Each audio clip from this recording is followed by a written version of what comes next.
So hello, I am Michelle. I am a Reiki master, herbalist, intuitive tarot reader. I call myself Mystic Michelle. And I am Juli Johnson. I am a licensed therapist. I'm also a spiritual guide and coach. I do Akashic readings and energy healing.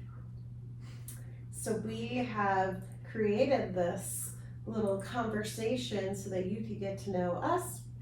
Well, we get to know each other and maybe give you some helpful hints along your journey. Yeah!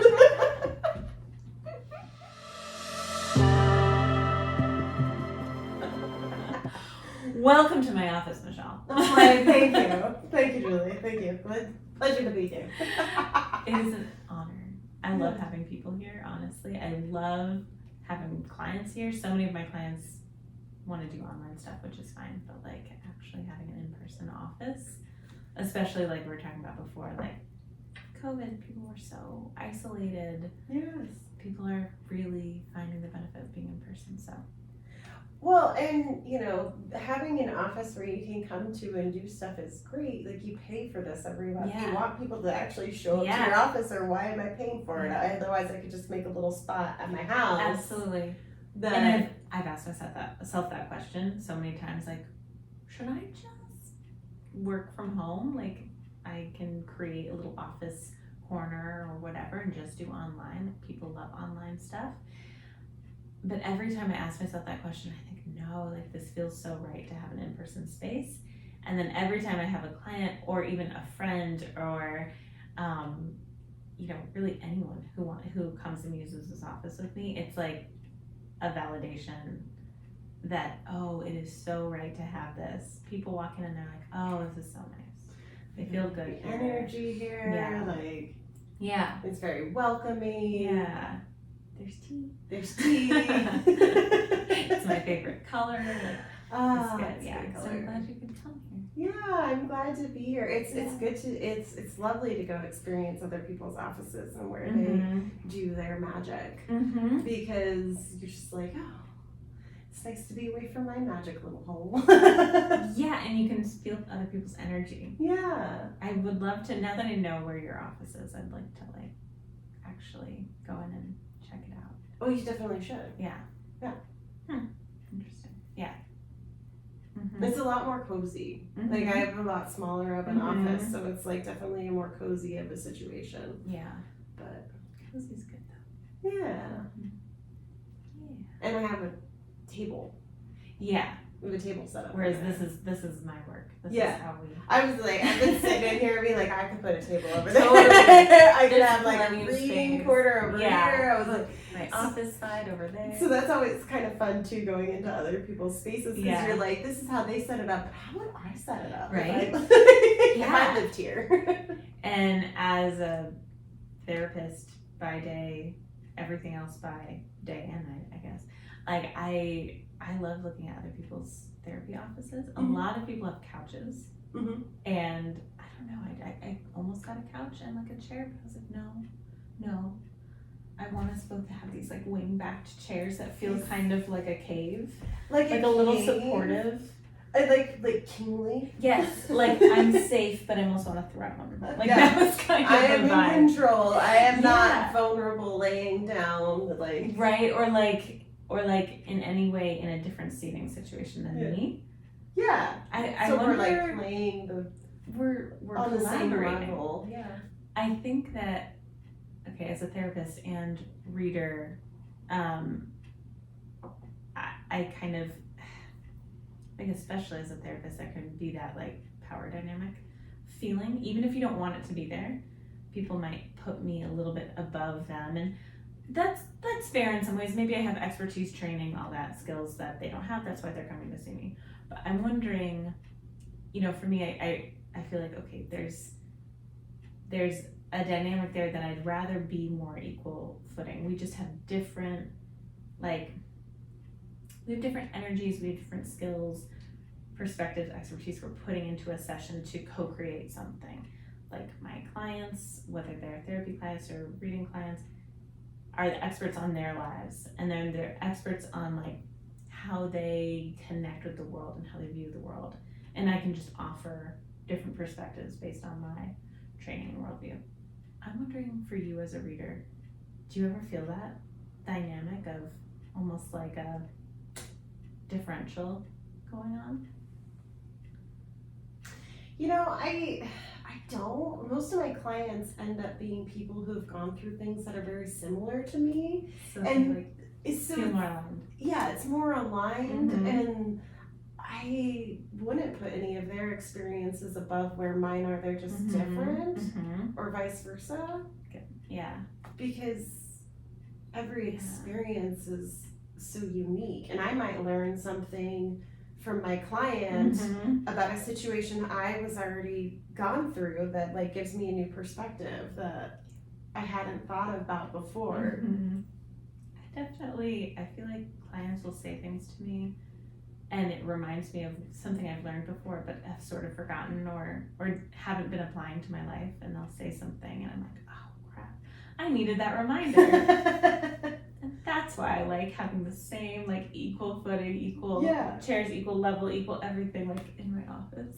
Well, I Because also it's all equal. right, is that equal? Yeah. But I also feel like it gives it more of like a friend vibe. Like you're Mhm. not going to this like on my level, like you're not going to this all-knowing genie. Yes. Like, Totally. you're just going in and having a Yeah. conversation with someone who, and I think that can bring down defenses as well. Mhm. Whereas Mhm. like instead of having this, I don't know, this like figure that stands lords Mhm. over you, Yeah. to like, I'm gonna tell you how to heal. Yeah, or like I can tell you your future. I think that's I can that's tell like you your future. It's a really common misconception, I feel like, about readings. It is. I love people that are like, oh, I'm gonna go get a reading, you're gonna tell me your future. And I was like, I'll give you an idea Yeah, of maybe multiple future possibilities of that where you can choose. could go if you continue to be exactly how you are right now, Yeah, and you choose not to do anything different. yeah. Then yes, absolutely, this will be your future. Mm-hmm. But Mhm. you have the opportunity, which is why you're here, to figure out how not to make that your Yeah. future. Yeah, and I like to tell people, if you have an idea of where you want to go and you're like, this actually feels like my highest good, like this is my goal, this is what I desire to call in, there's guidance that can come for that path. Mm-hmm. And it's going to be different guidance than if you were like, I changed my goal, I want something different. I think I just like to remind people that like your free will and your choice is paramount. It's like that's what makes this so special, is you can get insights and guidance and whatnot, but it's your free will and your choice and your empowered action that gets you to where you want to go, as well as help from the universe and all these things that we can call in. But yeah, we can't just like give our power away to some idea of, well, Michelle will tell me what's going to happen so that I don't have to worry about it. Or Yeah, and why would you want to give your power away like Mhm. that? Like, I can read the cards for you. I can tell you this idea, but you have absolute control if you don't want to accept it or not. yeah, I mean, yeah. Or if it's not the right time for you to actually receive that information, exactly. they may come back later and be like, wait, she told me this months ago and it's hitting now. Yeah. Like it's making sense. Yeah. Yeah, sometimes that is the case. But I was gonna also say, like, even when you're doing like Reiki sessions, like I can go in and I can clear someone and like, I can give them all the tools and fill them up with all the positivity, and I have seen it.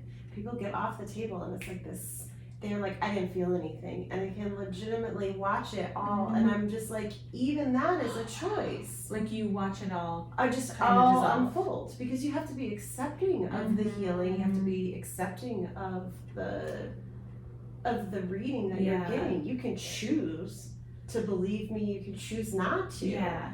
I have my tools that tell me that I know what I'm doing is right. And your sense and your knowing and intuition. And at the beginning, it was like, oh, like really hurt my ego, because Right. I was like, well, maybe I don't know what I'm doing. But then, as I gained more confidence, I was like, no, I know.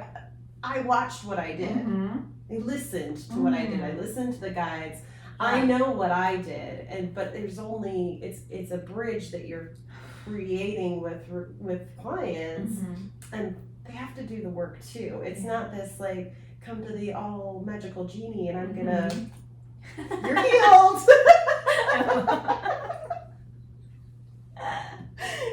I really like that.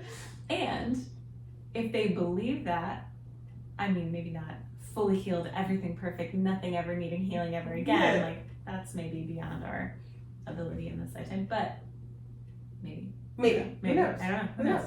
But in that case, in this example of like somebody getting off your table being like, I didn't feel anything, the alternate choice is just to receive, just to accept, right? Like, oh wow, thank you. I'm not sure what that did, but maybe. But like, thank you. Yeah. Yeah, I feel calmer. Yeah. Noticing the difference, taking a moment to notice. You just spent an hour or whatever receiving from someone you're choosing to trust and pay. Yeah, and pay.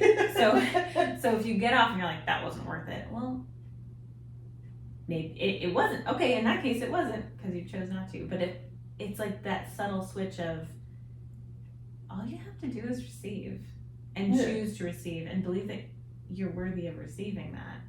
Well, it goes to another step of like how powerful our minds are.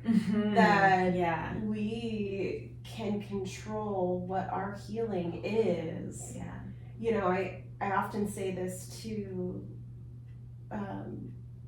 I usually throw this out there and be like, it's kind of like cancer patients. You've got ones who decide that it's the seal on the gravestone. Right? And then you have the other ones that are like, no, I'm going to do something about this. And it's amazing to see how those two different people, how they heal and what they choose to do. It has nothing to do with what the doctors did. It has everything to do with the will of the patient itself. And on top of that, I so 100% agree with you. And I think I agree with you. It's not necessarily what the doctor does, but sometimes what the doctor says can change everything too, right? The people that we trust to tell us our fate. Right. You know, like how many doctors in unintentionally, I'm sure, have actually set their clients, by the client's own choice as well, or their clients. What's the other word? I don't even know. Patients. That's the word. That's the word. Have set their patients on that path of doom. Yeah. Because the patient maybe just accepted. You're right. I'm just gonna die in 6 weeks, right? Yeah. Whereas, and what healers like. Doctors are healers. What other healers say, I've heard so many, I've experienced myself and I've heard other stories too of something a healer saying when that patient, client, Healy, is like in that vulnerable state of receiving and they're trusting that healer, something that they say is taken to heart in a way that maybe it was a judgment on the part of the healer. Maybe it was their own pessimism, or they've never seen something work well in this way before, so maybe they're putting that kind of hopelessness on the client too. You know, like we can be really impactful. Absolutely. So it's like, if I say like, that's deep ancestral stuff. Sorry. You're never going to heal it. Just going to keep going through life with that. That's all. Some people might take that and hold that and be like, oh, I guess that's all. Some people would say, that's not all. What are you talking about? Yeah. I need to see someone else. I gotta see someone else. Right, yeah. Yeah. But it's your choice. It's your choice whether or not you're going to accept that information or you're going to be like, feel this knowing within yourself, being like, I don't know if that's exactly what it is. Another good way to look at it too is like when we teach children and what we say to children. You tell a kid that they're the bad kid and that they're out of control, then they end up being that bad kid. Like, and I'm sure you see this in your counseling a lot, that they're going to end up being that bad kid because that's all they've ever been told that they were. And versus you got other people come in their lives and be like, oh no, you're not bad, you're just You're just having a hyper moment. You're just, and Yeah. gives them a different type of the same information, but said in a different way that allows them to take more control Yes. over what who they actually are. Absolutely. It's like in that example, someone can maybe come to them at the right time. Hopefully they have a parent or a teacher in their lives who can say, hey, like, you're just a kid with a lot of energy who has to sit in a classroom for 8 hours a day. Yeah. Those things don't work very well together. That's why you feel so out of place. That's why you're constantly getting in trouble, is because actually your energy doesn't align with your environment. And suddenly it's not that kid is bad. It's, ooh, this is a tough thing to get through. Yeah. And maybe we can't find a perfect path unless their parents are able to send them to one of those like outdoor kindergartens or whatever. Those are amazing. So cool. Like, get all your energy out, be a real kid instead of having to like sit and well, they've done a lot of studies like on those outdoor schools, and actually how it's better at hardwiring children to learn in a different way and to learn the lessons. Cool. Like, it's not learn from life. You learn from life. I read this newspaper article a while back, and I can't remember his name, but it was like in the Improv Times. It's like one that comes in Idaho, Oregon, and Washington. Okay. And he was talking about how he was homeschooled and how he started a lemonade stand, and how like starting that lemonade stand taught him like adding and like giving change, and how it taught him entrepreneurship and taught him responsibility and like all these things that you learn in school, but in a real life application. He has to think about his materials, supplies, supply and demand, location, yeah, rent. Sidewalks are pretty expensive. They're pretty expensive sidewalks there. Yeah. Yeah, totally. And I love this conversation because one of my clients, my therapy clients, she and I have talked about this kind of, we look at it as kind of a spiritual mystery of, just like you said, a lot of times kids who are told they're bad, well, they become bad, right? Yeah. They act out, they believe that they're bad. Yeah. And not to give too much information about this client, protecting her confidentiality and all that, but absolutely, she was in a living situation, childhood parental siblings situation, where she was viewed as the bad one, and she was told that, and she was treated that way.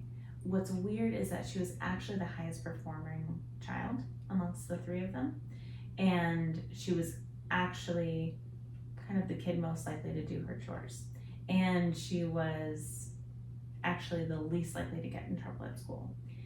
It was a weird favoritism dynamic.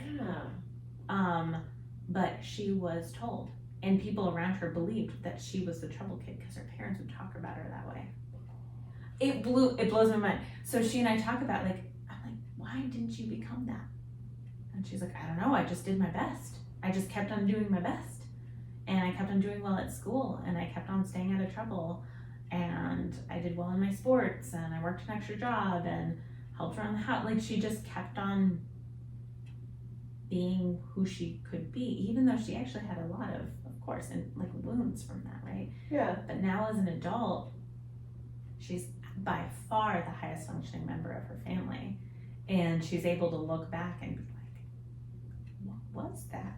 Yeah. And so I've asked her, like, why are you different from them? Why are you different from your parents? Why are you different from your step siblings? All these things. And the only thing we can really point to is just her innate innate her personality or whatever. If you go on like a spiritual like side of that, like whatever guides that she might have around. I had a very similar upbringing as well, where I was the problematic child because I didn't like church, and so but I was I was so scared of going to hell that I was like in line all the time, until this point where my mom told me about all the time she caught my brothers and sisters doing all these really bad things, like stealing from the store, and how she caught them, and like how they gave themselves away. And so being You were the good kid. and I was the good kid, never even had crossed my mind to even try to do any of that until I heard that and was like, oh, I won't go immediately to hell. Like I just won't get smacked down and go. And so like, for me, there was like a point where like I was like the good kid for so long, and then I just wasn't being seen at all. Because you were the good kid. Because I was the good kid, I didn't need all the attention. So then I started doing the bad things so I could get attention. Oh my goodness, yeah. And then I still wasn't getting the attention, or the attention I ended up getting was not the attention that I wanted. Like it didn't have. It was like we didn't have the relationship. Yeah. But I was considered probably the most. I'm considered. They call me the black sheep of the family. I call myself the rainbow sheep of the family. Nice. because I didn't go to church, and that was my big sin, was not going to church, and that was my big reason that I was the troubled kid, is because I questioned church, and I questioned, and I came from a very LDS Mormon background, and so like I was like, this does not make sense.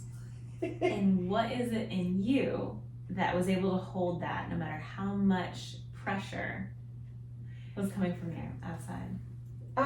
To continue to play the role of the bad kid. To hold to this feeling that you had that this doesn't make sense. Pure logic. You trusted yourself. I trusted, right? Like on some level. That's like pure logic.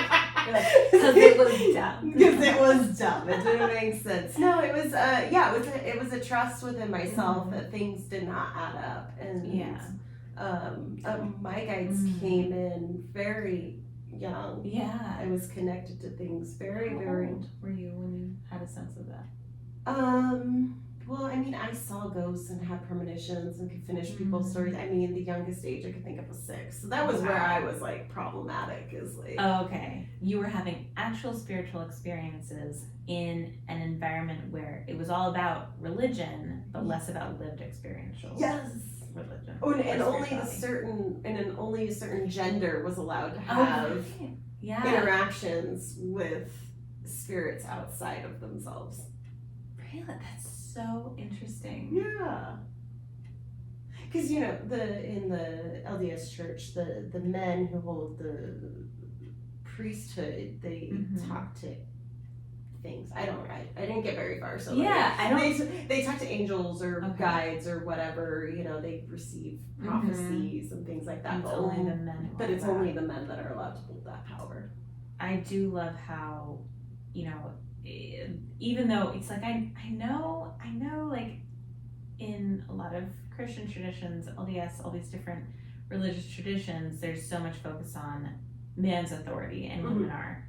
But I think in my life phase that I'm at now, it still blows my mind that like I think of women as, I think many people in our circles think of women as so naturally connected to the spirit worlds, right? In so many ways. I think all humans are. But like it blows my mind still that like people would be like, no, but women, you can't access this holy thing. Of course, there's all the histories and the stamping down, yes. But I think it's like it doesn't affect my life very much anymore. Right, I grew up in the church as well, but a much more chill church. Yeah. I grew up like Protestant Christian. Okay. Women can be pastors in that tradition. If they want to, why not? Exactly. My aunt's pastor, she's great. And so it wasn't so oppressive to women like that. But I was aware. I saw it going on. I see it happening now. But I think in my lived experience, it's just more and more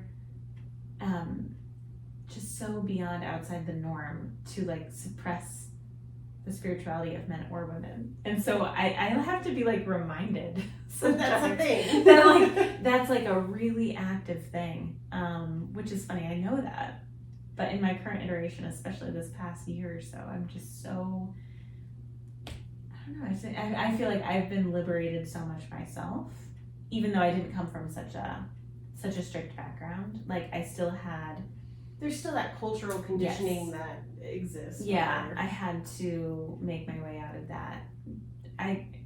For me, it was gradually and slowly and all this stuff, but still, it just blows my mind that people can believe that. But we can believe a great many things. Yeah. And believe, only special people can connect with spirits, or only special people can connect with the holy or the divine. It goes back to that, if you tell yourself something enough times, you start believing it. Absolutely. So if anything, humans in general, if we are nothing but amazing storytellers, Mm-hmm. and if we decide that whatever story we have makes sense, Mm-hmm. I mean, that's how brainwashing works, right? Yeah. You tell yourself the same story over and over again, eventually you believe it. And it fits a certain logic. And it fits a certain logic, Mm-hmm. or in really bad cases, the repercussion of not fitting that, of not Yes. figuring out that logic Mm-hmm. is so high. Hell. Yeah, hell. Yeah. In years, in many, many people's cases. In many people's cases. Yeah, I had some of that fear, but not the fear that so many people had. Oh, it's terrifying. Yeah. Oh, and they have like the multiple heavens and like Right. the sealing to your family, and so the idea if you didn't get sealed to your family, you'd never be able to see them again. Like, yeah. Is all of that something about marriage, like a woman accesses heaven through her husband or something? yes, like that? yes. That always blew my mind too. Yeah. Yes. Okay. That's Yeah. really fascinating. It's a fascinating story. It's a well. I mean, we could go down a rabbit hole. We of all, could. all the fascinating things. So many fascinating that I experienced in my very limited time of being in the church. In fact, Mm-hmm. because I was always like, "Come over here, little child." I was the little pan flute fairy trying to get all the children. Come hang out with me and my guides. Yeah, well, because like when you're doubting the church, they give you positions of authority.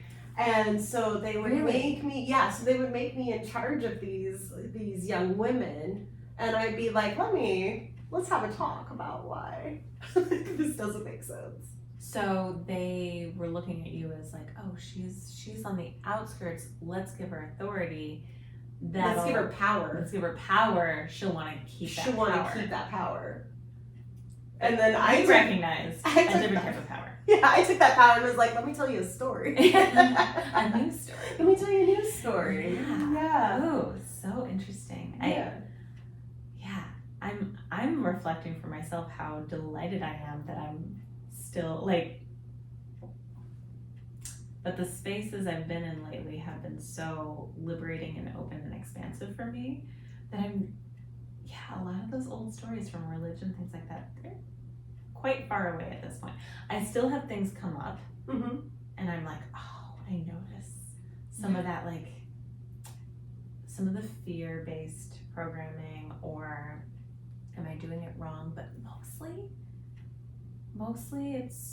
I have new types of programmings I'm dealing with, or like we were talking about earlier, like spiritual ego that I'm seeing in myself, and like new types of spiritual ideas and concepts that could easily become a new dogma for me if I let it. It's a very careful balance of like not allowing that story to become something that is even like really healthy spiritual practices that I find, spiritual and personal development, the same thing ultimately, but that I find helpful and useful if I start depending too much on them, or believing like, oh, this is the only way to heal.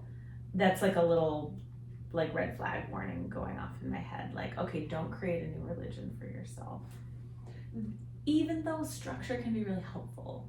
Well, I think that's a very important thing to talk about that I've been thinking about a lot lately too, because when I started my path of becoming a spiritual healer, I created this life where I pretty much turned away from everything I was doing. Now I needed a break because I was overdoing it, but then I became this spiritual Michelle, where I couldn't go to this, or I couldn't do that, or I couldn't, because that didn't align with my It was a spiritual spiritual path.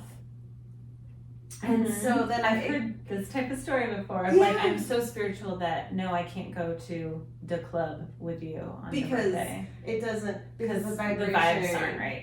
Because the vibration, which I think is true. It's probably true. I think that's part of the path sometimes too. Like we almost have to. It's like that overcorrection. It's like born again Christian, right? Like kind of like, I don't know. That brings up a certain vibe for me, probably because I'm from that Christian background. But like, that sort of like, oh, and now I have to be perfect in this newness, and I have this new energy towards this path. But then it's like a pendulum swing, and it's like, oh, okay. But you lose like part of your story in that way too, because you lose that part of your authenticity, because now you're trying to be like everybody else instead of being this version of yourself that does like to go enjoy time with friends and dance or whatever. Yeah, absolutely. That's or like occasionally binge watch the Vampire Diaries, right? Or whatever. I was trying to do that the other day. I couldn't find it. I was so bummed. But yes. HBO Max, I'll give you my account. It's like that's where the spiritual ego comes in, isn't it? Yes. It's like, okay, I have this new thing. I have so much energy towards this new spiritual path. I really feel more aligned, and that's beautiful and great. And we do sometimes need to overcorrect in order to like refigure out. Yeah, because then I'm sure you learned a lot by doing that too. Yeah, well, it was a real like, how do I blend these two worlds together where I still stay true to myself without, deviating from my spiritual work, versus how do I, and how do I still get to participate with friends and have a good time on different levels? Yeah. And meeting them where they're at. I think there are times where it's appropriate to let certain relationships go if they're really not aligned anymore. Well, that's a whole nother thing. Yeah. Because like what I'm hearing in this example is, well, suddenly I'm too spiritual for y'all. I'm too spiritual for myself, of who I was.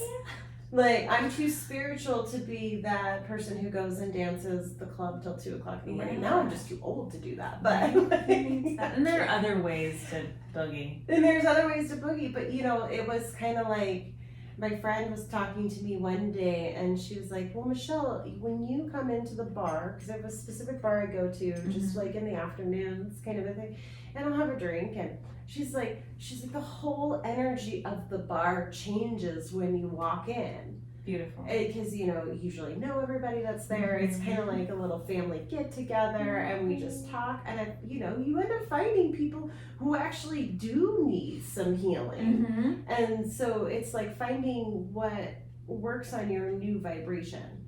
Because some stuff is overwhelming. Sure.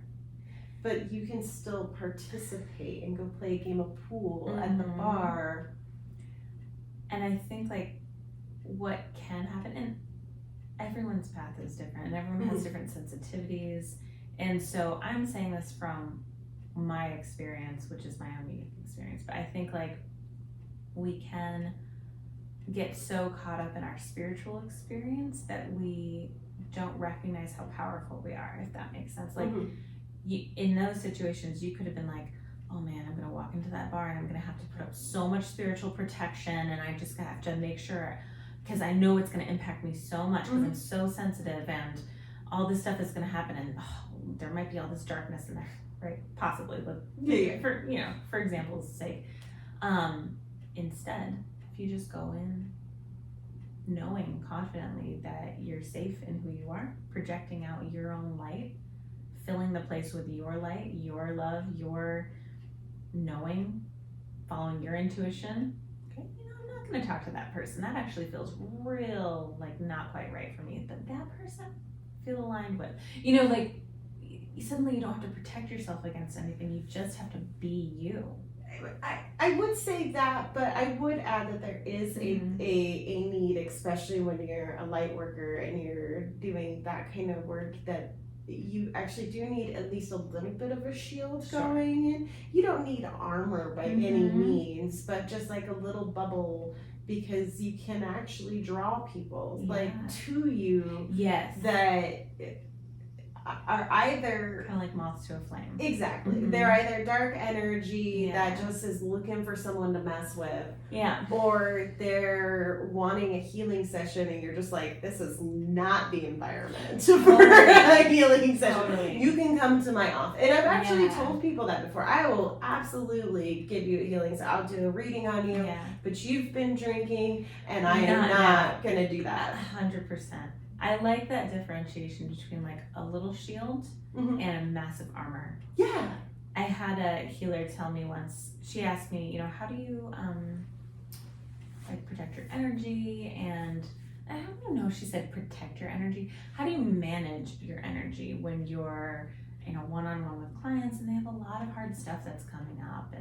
And I said something about, you know, creating a shield and things like that. And she offered me a different perspective, and it doesn't mean a shield isn't also an appropriate way to think of it,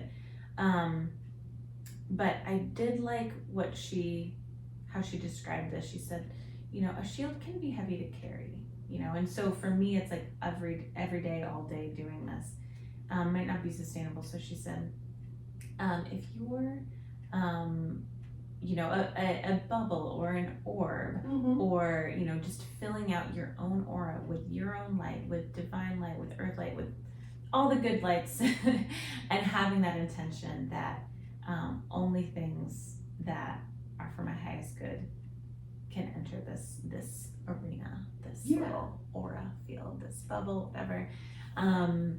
She said that's a lot lighter and helps you stay like a higher perspective, and I really like that. I try to practice that, and I forget often. I get it's a practice for a reason, but it's a practice. Yeah, I like that perspective, and I also totally agree with you. There's, you know, I can have really great intentions and really, you know, call in light and love and all that, and still there are things that I don't understand, and there are forces that I don't understand that can still get at my weak spots, or that I might be naive to. Yeah. So it's like, it's a constant learning. I think it's like, it's both and. So, and I mean, it absolutely is, but there's also this this daily practice that you've got to get into of knowing what's actually yours, right? Of learning when to how to tune into, this is actually coming from me, or this has been grabbed. And I like that idea of the light bubble, light shield, you know. Essentially a shield. Yeah, it just a little different. Is. Yeah, it is. It's protection. It reminds me of those circles you had in school where you learned like spatial, like difference. Because like that's kind of that's the one that I do on a daily basis, is this little light bubble, and then it's like the only love and light may enter, and only love and light may leave. So it's protecting others from our it's own protecting stuff others from my crap as well, because you can't be a healer and not have crap. I don't Totally. And so who knows what junk I might be carrying from my last session that I haven't properly taken care of, or my own stuff coming up, right? Or this mood, or you've triggered me now, and what am I gonna spew at you because you triggered me? Totally. But I have a really interesting story about the love and light, like, and even just having that saying for myself.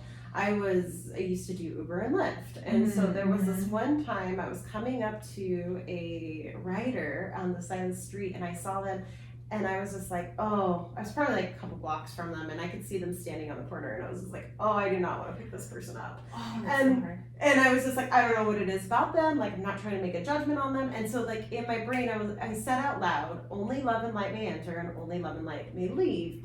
And the rider canceled. was like, Perfect. all right, I'll just keep driving by. Perfect. Because I want all my interactions to be for the highest good every time. And Yeah. like, it was just. And you knew. I just knew that wasn't going to be what that was with that person. Mhm. And so it was really interesting to see the immediacy of like just even So saying that out loud, having that change. I mean, I was a couple blocks, like they saw my car, like they saw me. So like what? That's magical. Yeah, it's very It's really magical. beautiful. So I mean, that's like an actual physical proof of something, how powerful our own thinking can be, especially when said out loud, like Yeah. what we can bring forward. Yeah. Yeah. Words, beliefs, stories, It's all of that. they change stuff. everything. They change everything. I feel like that's true of every aspect of our lives. How can it Yeah. not be? How can it not be? You know, as a reader, I have this one reading where I'll read your chakras Mm-hmm. and have like a different Like cards for you. a card for Oh. each chakra, Mhm. and like each chakra will have its own little message that it wants Mhm. you to hear about. Mhm. And it's always so interesting when I get to the throat chakra, because most of the time, like it's so interesting what the throat chakra even says for people. Like Wow. I've even had meditation come in as like, and it was like to meditate on the words that you're saying, not only verbally but to yourself. And so it's really interesting how like lately a lot of my clients have their throat chakra as, so you're not being very kind to yourself. Because when we think of that chakra, we think of how we're projecting and talking to other people, but it's really also too how we're talking to ourselves. Mm-hmm. That's beautiful. Yeah, I never connected the throat chakra with my internal dialogues. Right? That's where it comes from. Yeah. I mean, if you're That's anything so like me, you interesting. talk to yourself I about talk like to myself out loud. out loud. Yeah, totally. So Makes how so is much that sense. different? How is it different? Yeah, that's so interesting. Yeah.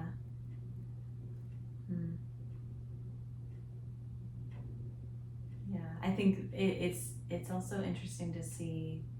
Like, I think I've gotten pretty good at talking to myself in a way that's uplifting, and usually speaking to others in that way too. But there's some patterns that can be really sneaky, like really subtle. We all have our blind spots, I guess, Mhm. but sometimes I'll be like kind of caught off guard when I finally notice something that's been so subtle, whether somebody else reflects it to me or I'm just quiet enough to hear. Like, Yeah. oh my God, I didn't realize that was a program I was buying into, or that was something I was saying to myself on such a subtle, like, whisper level that I didn't even hear it. I didn't even notice it. It wasn't even negative self-talk. It was just this like accepted belief that I kept on projecting on myself. And it can just be, I guess those are epiphany moments, right? Or revelation moments of like Like what? That's been going on? Yeah. How long has it been even going on? Like, Yeah. Where did it come from? where did it come from? That's always really interesting. What I find really interesting, just even about that, like those subtle whispers, is the music that we listen to and the shows that we listen Mhm. to. Like there was a while I had to stop listening to a bunch of music, and there's still some music I don't listen to, and some shows I cannot watch. Because the subtleties of what was okay, whether it be racism or sexism or like whatever talk it was amazing to like find myself singing this song and being like, wait, what am I singing? Yeah. Wait, this is a 60-year-old man singing to a 16-year-old, or maybe not 60. I don't know. But something, you know, something this off is a like that. pedophile song, and I am like thinking it's the greatest love song. Right. And but what is the song really saying? And so it's kind of like those moments of what we tell ourselves on a daily basis of like, wait, what am I really telling myself? This makes me think of the concept of like, well, you mentioned, okay, songs, also shows, movies, things like that, TV programming, right? We hear that too. We underestimate, we go into, when we're listening to music and when we're watching TV or movies, we do go into a hypnotic trance-like state often. Like if we actually let ourselves enjoy and we're not like doing a million other things at once, we're actually in it, we're in a trance-like hypnotic state, and we're actually quite susceptible to programming, to information coming in. Right. And it's not like brainwashing or anything that serious, but over time, what might you believe? What might you What believe? might you just accept as normal? Yeah. Or what, I think I've noticed this with certain, like songs and artists and things, even shows, it's not that it's bad, it's that there are different times in my life where that resonates and different times where it doesn't. Yeah. Like, I'm in a relationship right now. Almost, like, a lot of Taylor Swift songs do not resonate with me right now. For example, because because so much of them are about breakups and pain and all this, and I'm like, my relationship's like really healthy and good. Yeah. So it doesn't resonate and it feels weird. Yeah. Whereas maybe, post breakup, she's ready for me, or there's that's just an example. But think about the opposite effect. So now she has to continuously sing about being in that state, even if it's not aligning, and continually reliving that story of how if she was miserable, or if the one I really resonate with right now is the "Hi, it's me, I'm the problem." Yes. Like how many times there's like this acceptance of you're never gonna win someone's affection, but like there's also this same ability of like, well, fucking no one's gonna like me because I'm a problem. Yeah. And so I kind of feel for artists that like they pour their hearts out into these songs and then they have to relive it, and they're reliving it through their fans as well, because it touches their fans in a way. And if we're going on the Taylor Swift journey, we are as well. Let's just go down there. Everyone else is. She's changed the economy of our nation with all her Eras Tour stuff, so we might as well talk about her. And I actually respect her as a in a super positive way. I love it. She actually is an amazing lyricist. Yeah. But she also has these beautiful love songs about people that she's no longer in love with, or maybe had her heart broken by, and so it's like these beautiful songs that it's still telling an old story. And so you're constantly living in this old story, and so you can think about that in a healing journey, right? So we keep telling ourselves this old stories, and how is that going, positive or negative? How is that going to affect your future relationships if you're constantly in this old story? It's kind of something I've been looking at in my own life. I had a meditation teacher a while ago. This was when I was new to meditation, new to this style of meditation, and he said that the goal for this style of meditation was to let go of all the stories.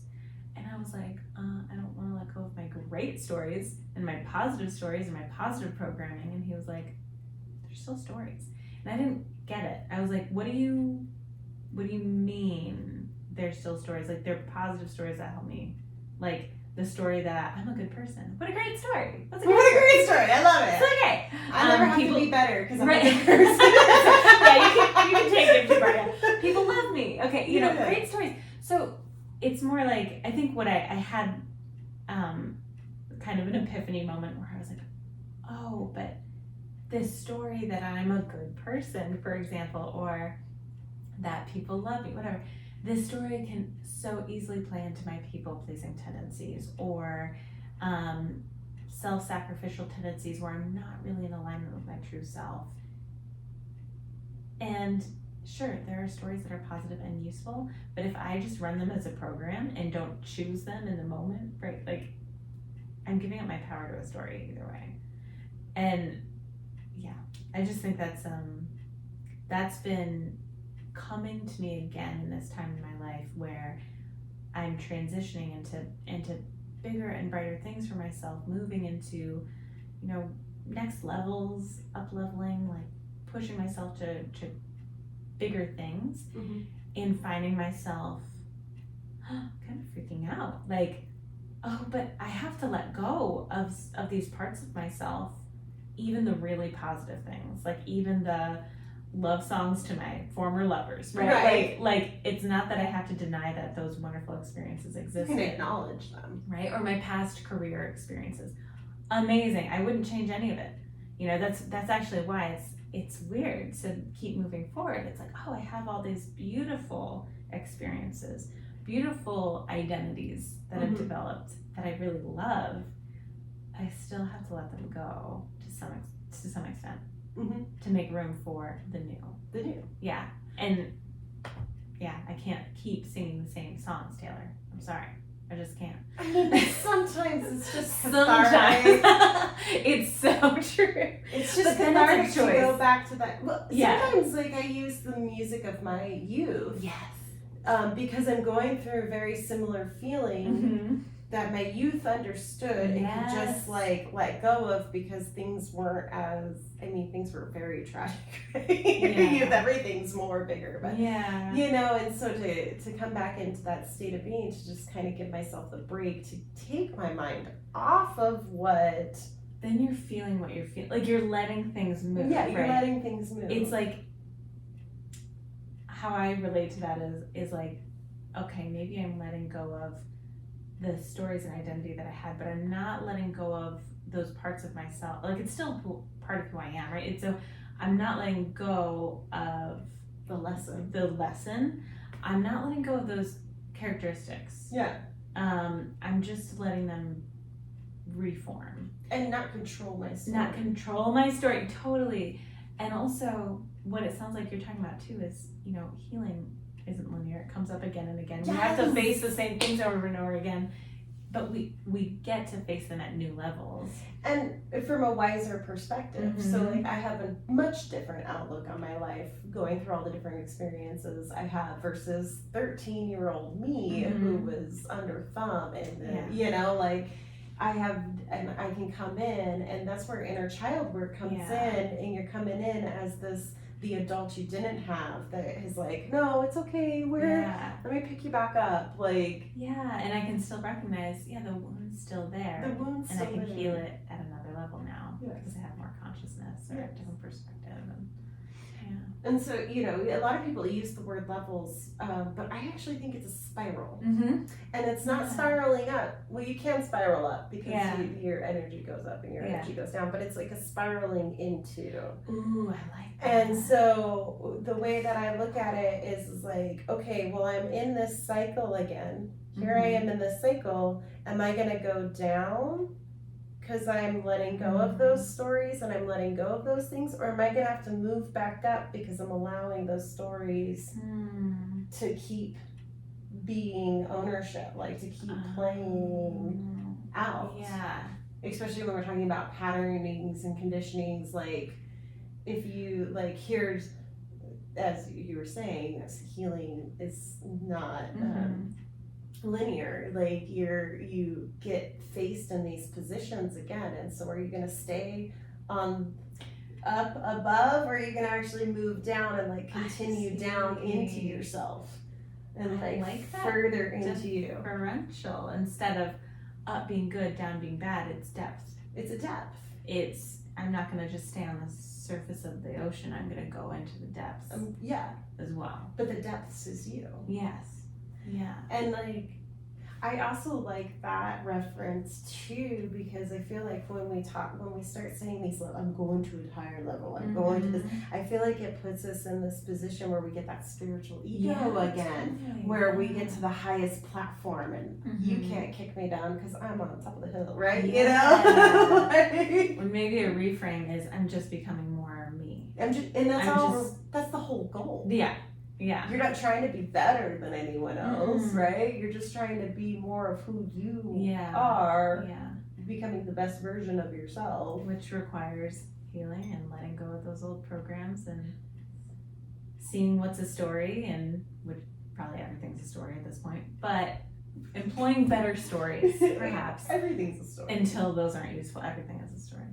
Because if we're nothing but, we are great We storytellers. are great storytellers. And we need story. I think stories they're how we make meaning. They absolutely are, and they're how we pass knowledge. and you can manipulate a story any way you want to manipulate it. So it is a learning thing, and it's also it can be a detrimental thing. Yeah.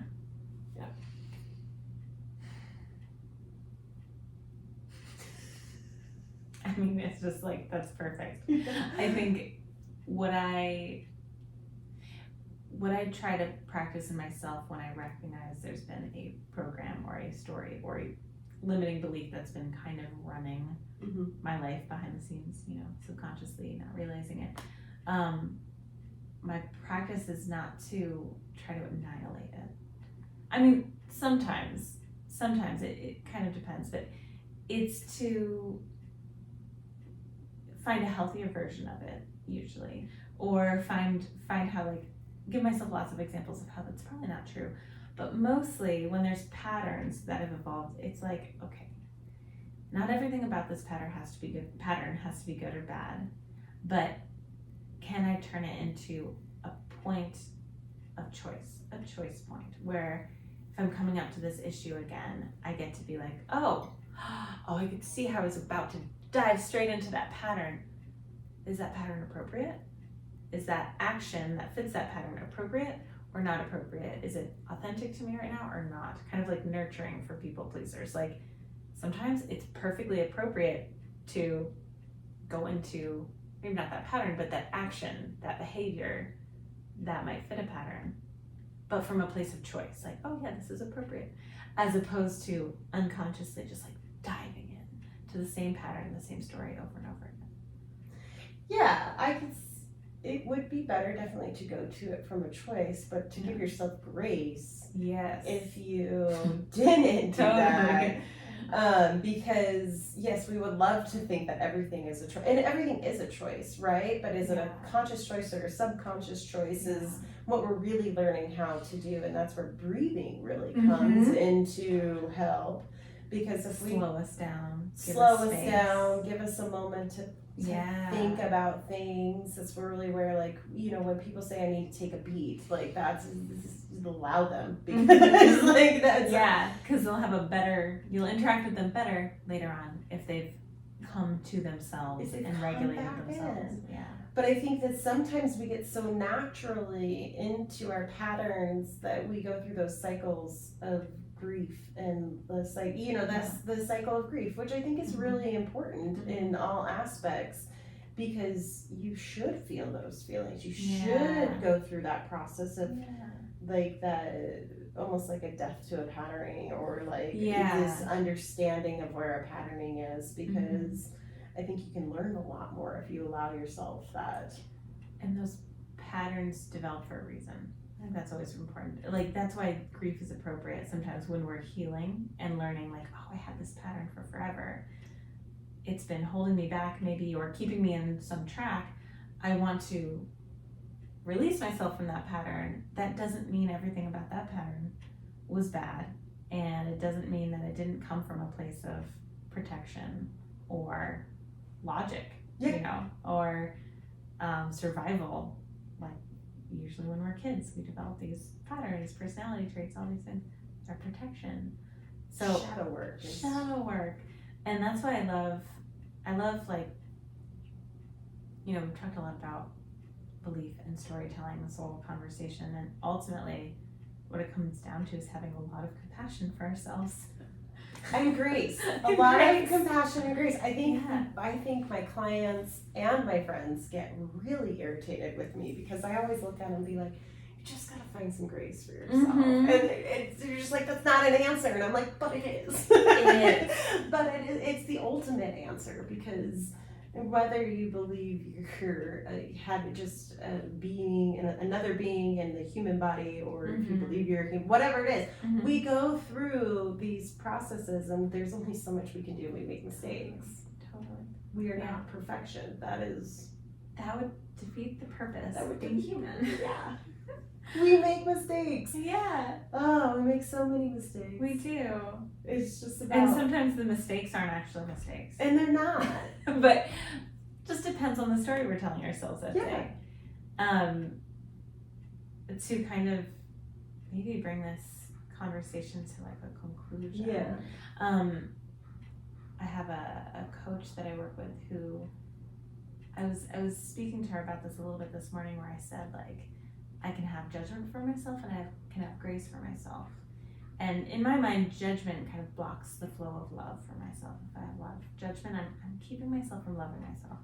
Grace, I can have a lot of love for myself, but sometimes either one can keep me from moving forward towards my goals. Almost, if I give myself too much grace. I don't think there's actually too much grace, but in a sense, if I am so okay with like, oh, I know I'm just afraid of this right now, I'm just gonna give myself so much space that I'm never gonna be near that thing that was scary again, right? Like, I can almost go too far. Maybe that's not grace, maybe that's complacency, but either way, she said something she was taught herself was, whether it's judgment, whether it's grace, it's all a story, and maybe it doesn't mean anything, because ultimately we're all just making our own meaning all the time. And we can honor, what I took from that statement is, we can honor our feelings and honor and notice when there's judgment and bring grace instead, or notice when there's grace and be present with that emotion or that pattern or whatever, and love ourselves through it. And either way, it doesn't have to stop us from moving forward on like our next aligned step, moving towards our goals, reaching out for help, or doing our healthy spiritual practices. Like, either way, we need to just like love ourselves, hold ourselves, and still move forward. And still move. Move. You can move sideways. That's so true. Right? Just like wiggle around. Just wiggle around. Move. Just move some way. Yeah.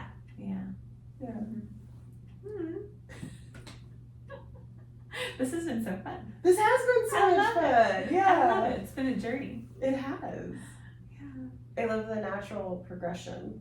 Yeah. It's amazing. I feel like we could talk for hours and hours. We could. So let's. We will. Yeah.